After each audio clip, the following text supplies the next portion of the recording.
네, 안녕하십니까. 추영규 선생님입니다. 네, 오늘은 이제 연쇄법칙에 대한 내용을 같이 공부할 건데요.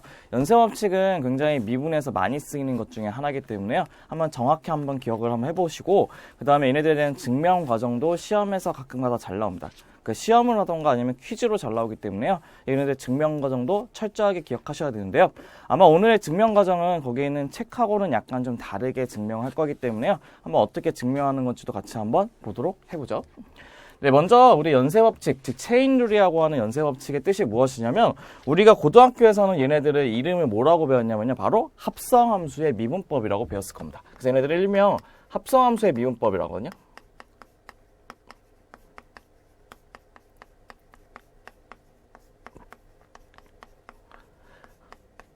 네, 합성함수라고 하는 것은 함수 안에 함수가 두 개가 결합되어 있는 식을 합성함수라고 얘기하잖아요. 그래서 얘네 보시면 큰 F라고 하는 것이 F하고 G의 합성이라고 되어 있다고 했을 때 걔네들 큰 fx를 이런 식으로 합성함수의 정의를 이용해서 정의할 수 있었죠. 그랬을 때 걔네들의 걔네들 미분할 때는 어떤 식으로 미분할 수가 있냐면요. 얘네들처럼 합성함수를 미분할 때는 겉에 있는 겉미분을 먼저 한번 해주시고요. 겉에 있는 큰 함수를 먼저 한번 미분해 주시고, 그래서 거기에 안에 있는 속에 있는 속미분을 시켜줍니다. 속미분. 그래서 속미분까지 시켜준다고 하는 게 얘네들의 그 합성함수의 미분의 특징입니다. 그래서 일명 얘네들을 외울 때는 겉미분 곱하기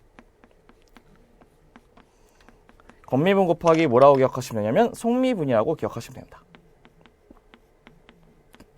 그래서 겉미분 곱하기 속미분이라고 얘기하면 되는데, 그럼 얘네들을 이제 우리가 라이프니츠의 기호로 한번 나타내게 되면 이런 식으로 나타낼 수가 있어요. 우리가 일반적으로 쓰는 미분의 뜻은 dx분의 dy잖아요. dx분의 dy. 맞죠? 근데 여기 있는 이 안에 있는 그 g라고 하는 것을 u라고 잡을게요. u라고 하는 걸 잡게 되면 얘네들을 미분하게 되면 u라고 하는 변수를 f라고 하는 식으로 미분하기 때문에 du분의 dy라는 식으로 쓸 수 있고, 얘네 gx라고 하는 것은 u라고 하는 식을 gx라고 잡는다고 얘기했죠? 그러면 u라는 함수를 x라는 변수를 가지고 미분하기 때문에 dx분의 du라고 붙여도 상관이 없을 겁니다. 그렇기 때문에 얘네들 두 개가 싹 지워지면서 dx분의 dy 값이 나온다는 것을 알 수가 있겠죠. 그래서 이런 식으로 정의되는 법칙을 바로 뭐라고 하냐면 체인룰이라고 얘기를 한다는 겁니다. 그럼 우리가 그 체인룰을 한번 증명을 먼저 한번 해봐야 될 것 같아요. 그래서 우리가 이쪽에 와가지고 같이 한번 증명해 보도록 한번 해보죠. 증명을 먼저 같이 한번 해볼게요. 우리가 이게 이렇게 한번 잡을 겁니다. 어떻게 잡을 거냐면요. y라고 하는 y를 f의 g의 x라고 한번 잡아볼게요. gx라고 잡아볼게요. 그러니까 우리가 지금 이제 증명하고 싶은 것은 바로 무엇이냐면 얘네들에 관한 그 미분된 식을 증명하고 싶은 거죠.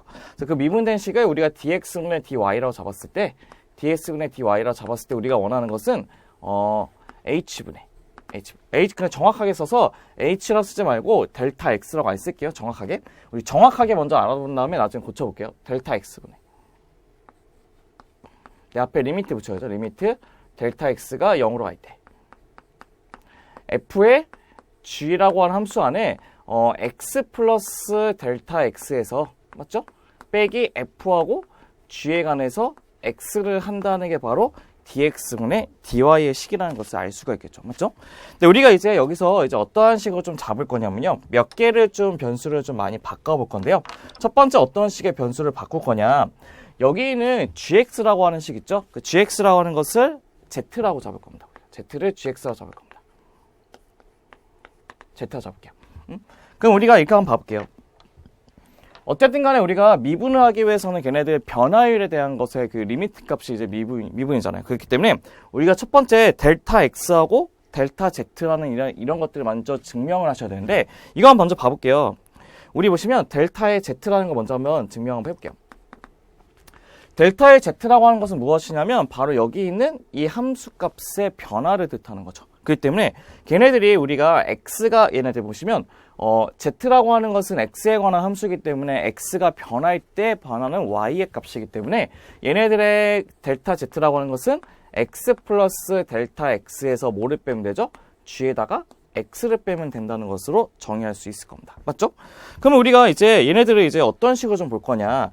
여기 있는 이 gx라는 것이 우리가 뭐라는 거 알고 있죠? z라는 것도 알고 있기 때문에 얘네들을 또 우리가 어떻게 잡을 수도 있냐면 g에 x 플러스 델타 x에다가 빼기 z라고 잡아도 상관없다는 것도 확인이 가능하실 거예요. 그렇죠? 그럼 여기서 우리가 어떠한 식을 유도할 수 있냐면요. 이런 식을 유도할 수 있다는 겁니다. 어떠한 식이냐면 얘를 넘기게 되면 g의 x 플러스 델타의 x라고 하는 것이 z에다가 플러스 델타 z라고 하는 의미의 식으로 나타낼 수도 있다는 거죠. 그럼 우리가 이제 얘네들 갖다가 이제 뭐를 이용해 먹을 거냐면요. 여기 있는 g에 x 플러스 델타 x 대신에 얘를 집어넣을 거고 gx 대신에 뭐를 집어넣냐면 z라는 값으로 한번 다시 한번 고쳐볼 거예요. 그래서 얘네들을 한번 다시 한번 쓰게 되면 dx분의 dy dx분의 dy라고 하는 것은 어떻게 쓰냐? 리미트에 델타 x라고 하는 것이 이제 0으로 보낸다고 했을 때 델타 x분의 어떻게 쓰냐? 얘네들은 f에 뭐라고 쓰죠? f에 얘네들은 이제 z 플러스 델타 z라고 표시되고 빼기 f의 z라고도 표시할 수 있다는 것도 확인이 가능하겠죠. 여기까지도. 그렇죠. 아직까지는 그렇게 어렵진 않은 것 같아요. 맞죠? 그럼 이제 우리가 이제 문제가 생겼냐면 얘네들 봤더니 얘네 변화율은 델타 z인데 얘네 변화율은 델타 x이기 때문에 같지가 않죠. 그래서 걔네들을 두 개를 같이 맞춰줄 겁니다. 그래서 어떻게 맞춰주냐? 리미트에 얘네들을 이제 우선은 이거 먼저 쓸게요. 뭐 쓰냐면 얘네들을 델타 z라는 것을 예상 한번 고치게 되면 얘네들은 f에 z 플러스 델타 z라는 값이 되고 빼기 f의 z라는 값으로 나온다는 것을 놔두게 되면 우리가 델타 z라는 것을 나눴기 때문에 곱해서 없애야 되는 거죠. 그래서 델타 x분의 델타 z라는 말로 써주게 될 겁니다. 그렇게 써줄 거예요. 그럼 문제가 무엇이냐면 얘네들 둘 다 이제 뭘로 보내는 거죠? 리미트에 얘 같은 경우는 델타 x가 이제 뭘로 보내는 거죠? 0으로 보내는 거고 얘도 0으로 보낸다는 것은 알 수 있을 것 같아요. 그렇죠? 근데 이거 한번 확인해 봅시다. 우리가 무엇이 될 것이냐면 보세요. 여기 있는 값, 즉 여기서 한번 확인해 볼게요. 여기서 확인하게 되면 어떤 식을 확인할 수 있냐면 이런 식을 확인할 수 있어요. 일로 한번 끌어볼게요. 여기 식에다가 양쪽에다가 이제 뭐를 붙일 거냐면요. 보세요. 리미트에 델타 x가 0으로 보낸다고 한번 쳐볼게요. 0으로. 그럼 얘네들은 델타 z가 될 것이고 얘는 리미트에 델타 x가 0으로 갈 때 g의 x 플러스 델타 x에서 빼기 g의 x가 될 것 같아요. 맞죠? 그렇죠? 그럼 예를 보시면요. 델타 x를 0을 집어넣게 되면 gx에서 gx를 뺀 거기 때문에 걔네들은 0이 될 거예요. 이거 왜 이렇게 쓸 수 있냐고요? 왜냐하면 gx는 미분 가능하기 때문에 연속함수가 되거든요. 그렇죠? 그럼 얘네들의 뜻은 무슨 뜻이냐면요. 델타 x가 0에 가까이 갈수록요. 델타 z도 어디 가까이 가냐면 0에 가까이 간다는 걸 확인할 수 있다는 거죠. 그렇죠? 그래서 이 성질 때문에 우리가 어떻게 쓸 수 있냐면 얘네들의 여기 있는 리미트 값 있죠? 거기를 델타 z를 어떻게 0으로 보낸다고 써도 상관이 없다는 겁니다. 그럼 이게 다 있습니다. 왜 그러냐면 여기 있는 앞에 식이라고 하는 거는 이제 무슨 뜻이냐면 z라는 식을 가지고 이제 z라는 변수를 f에 관한 함수로 미분했기 때문에 dz분의 df가 될 것이고, 맞죠? df. 그다음에 얘네들은 곱했을 때 어떻게 되냐면은 dx라는 변수를 z라는 함수로 미분했기 때문에 dx분의 dz가 되는 거죠.